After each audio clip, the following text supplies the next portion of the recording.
उत्तराखंड मांगे भू कानून, हो रही भू कानून की मांग और मूल निवास की मांग। इसको लेकर जनता सड़क पर उतर आई। पहाड़ी हल्ला बोल के नारे लगे और सरकार के खिलाफ नारे लगे। ऋषिकुल चौराहे से हर की पैड़ी तक पैदल मार्च भू कानून की मांग को लेकर हुआ। बढ़ चढ़कर लोगों ने हिस्सा लिया। हरिद्वार के व्यापार मंडल और कई संगठनों ने भू कानून और मूल निवास और बेरोजगारों को लेकर जनता सड़कों पर उतरी। और अगर दुकान और मूल निवास पर सरकार कानून नहीं बनाती तो बोला कि 26 नवंबर को ऋषिकेश IDPL में बहुत बड़ा धरना प्रदर्शन होगा। 2 किलोमीटर तक लंबी लाइन, ऋषिकुल स्कूल चौराहे से देवपुरा तक हजारों कार्यकर्ताओं की ये लाइन देखी गई।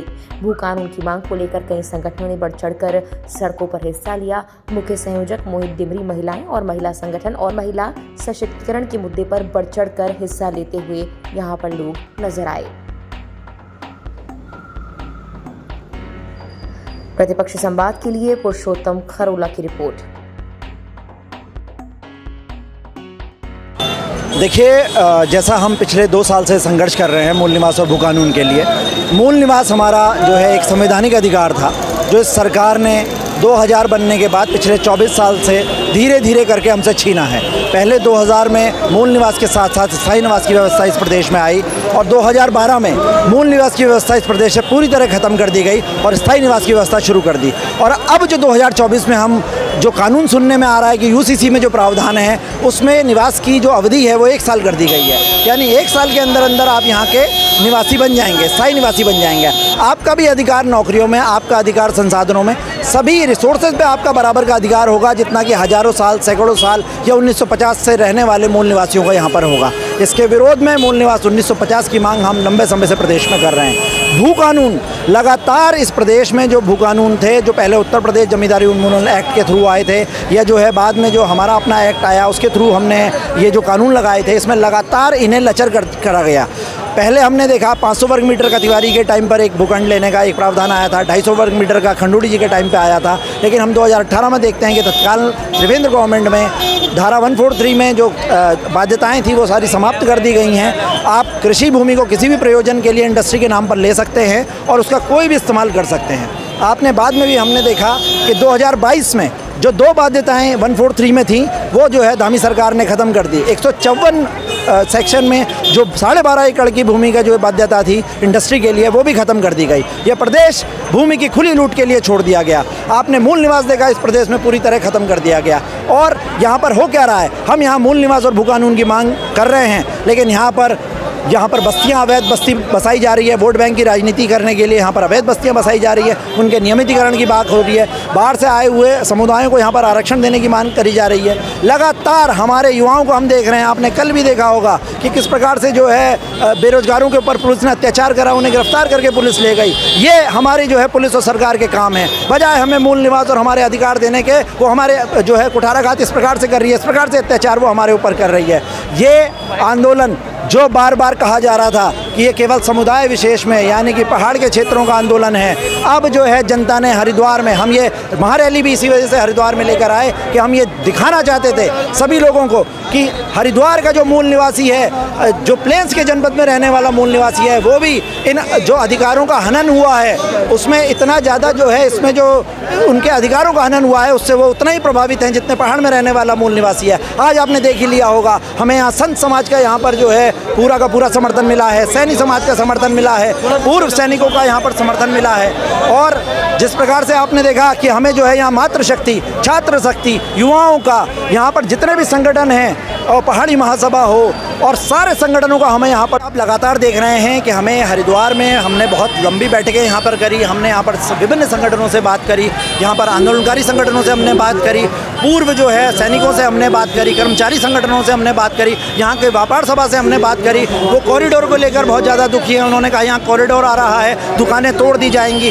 देखिए, सरकार से हमारा उनके माध्यम से भी ये अनुरोध है कि आप जो है सौंदर्यीकरण कीजिए, उसकी मनाही नहीं है, लेकिन किसी भी व्यापारी की दुकान नहीं टूटनी चाहिए, उनके अधिकारों पर कुठाराघात नहीं होना चाहिए। हमने देखा कि हमें यहाँ पर गंगा महासभा का समर्थन हमें प्राप्त हुआ, यहाँ पर हमें किसानों का समर्थन हमें यहाँ पर प्राप्त हुआ। भारतीय किसान यूनियन ने भी हमें जो है यहाँ पर समर्थन दिया।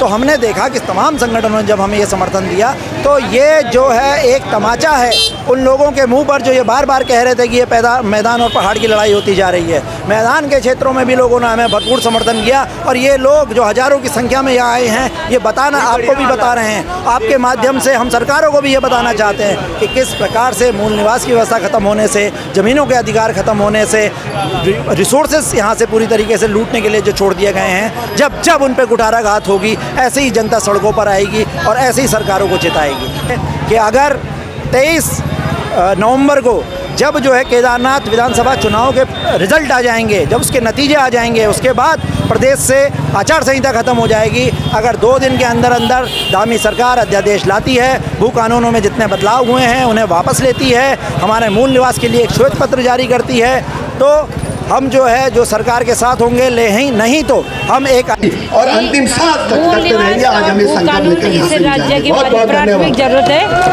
और जब ऋषिकेश वाली रैली हुई थी तब भी हमने ये मांग उठाई थी। देहरादून में रैली हुई थी तब भी आज बाहर के लोग यहाँ पर आ रहे हैं और हमारे जंगल हमारे बाहर की जमीनें बाहर के लोग खरीद रहे हैं और हमारे बच्चे बेरोजगार ऋषिकेश एम्स में राजस्थान के लोग हैं, हरिद्वार में बाहर के लोग हैं, हमारे बच्चों के पास कोई रोजगार नहीं। पूरे प्रदेश में शराब की दुकानें खोली गई। क्या ये राज्य इसलिए थोड़ी बनाया था हमने कि हमारे यहाँ दारू की दुकानें खोलो? तो ये बहुत बड़ा दुर्भाग्य है हमारा। और हमारी पूरी टीम, हम लोग लगातार भू कानून संबंधित समिति से जुड़े हैं और अब हम आज तक तो हमारी जमीनें बिकी, अब हमें जरूरत है हम अपनी संस्कृति भी कहीं ना कहीं हमारे संस्कृति कुठाराघात हो रहा है, इसलिए आज हम अपनी संस्कृति बचाने का प्रयास कर रहे हैं। भारतीय किसान यूनियन ने हमें किया गया है, कहां से कहां तक रैली जा रही है?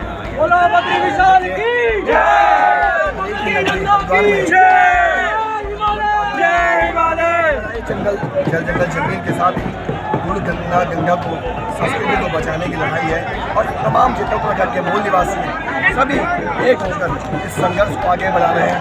आज आप देखिए हमारी ज़मीनें, हमारे पुरखों की ज़मीनें हमारे हाथ से निकलने जा रही है। हमारी जो नौकरियों पर हमारा अधिकार होना चाहिए था उस पर हमारे लोगों को नौकरियाँ नहीं मिल रही हैं। बाहर से तमाम तरह के माफिया नौकरी खोल लोग इस राज्य में आ गए, ज़मीनें लूट रहे हैं, हमारी नौकरियाँ लूट रहे हैं, हमारे तमाम संसाधन जो हमें मिलने चाहिए थे, हमारे लोगों को मिलने चाहिए, उन पर अधिकार जमा रहे हैं। ये संघर्ष इसको लेकर है। हम यहाँ देख रहे हैं हरिद्वार में तमाम साधु संतों से हमें सपोर्ट मिला, किसान भाइयों को सपोर्ट मिला, व्यापारियों को सपोर्ट मिला। मैं सभी का बहुत बहुत धन्यवाद दूंगा। ये लड़ाई हम सब की है और जो पहाड़ मैदान को बांटने वाले थे उनके मंसूबे भी आज नाकामयाब हो गए हैं। वो भी देख लीजिए आप, सभी लोग एक स्वर में एक होकर, एक मत होकर इस संघर्ष को बना रहे हैं। ये इस आंदोलन की बहुत बड़ी चीज़ है। कहाँ से लोग आए हैं? पूरे उत्तराखंड के अलग हिस्सों से लोग आए हैं, बिहार से भी लोग आए हैं और बड़ी तादाद में लोग आए हैं और निरंतर लोगों की संख्या इस आंदोलन में बढ़ रही है, जुड़ रहे हैं लोग और आगे भी आंदोलन चलता रहेगा। और 26 नवंबर से हम लोग भूख हड़ताल भी करने जा रहे हैं। अगर सरकार ने इससे पूर्व तमाम कानूनों में संशोधन हुए उसको रद्द नहीं किया तो ये संघर्ष आगे भी चलेगा।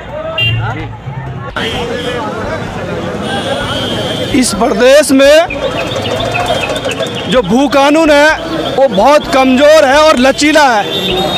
जब जब सरकारें आई है और जब जब मुख्यमंत्री बने हैं उन्होंने भू कानून अपनी मर्जी से बनाया और जब दूसरे मुख्यमंत्री आया उन्होंने बहुत लचीला बनाया और जब इसके बाद और तीसरा आया उन्होंने और लचीला बनाया।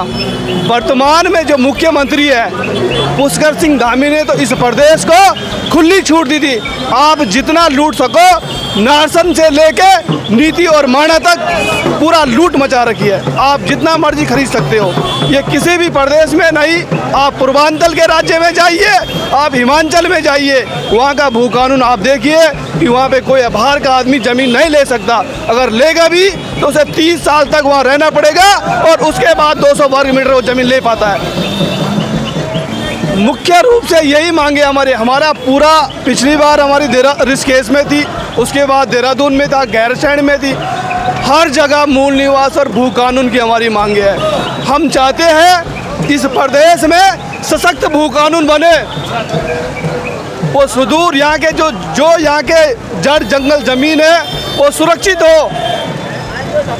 इस प्रदेश के सरकारों ने पहाड़ को कंकड़ बना दिया है, यहाँ की ज़मीनें बेच दी है। हम चाहते हैं एक सशक्त भू कानून हो और बहुत जल्दी हो। अगर ये मांगे पूरी नहीं होती है, आने वाले 26 तारीख तक पूरी हमारी जो टीम है ऋषिकेश में भूख हड़ताल करेगी।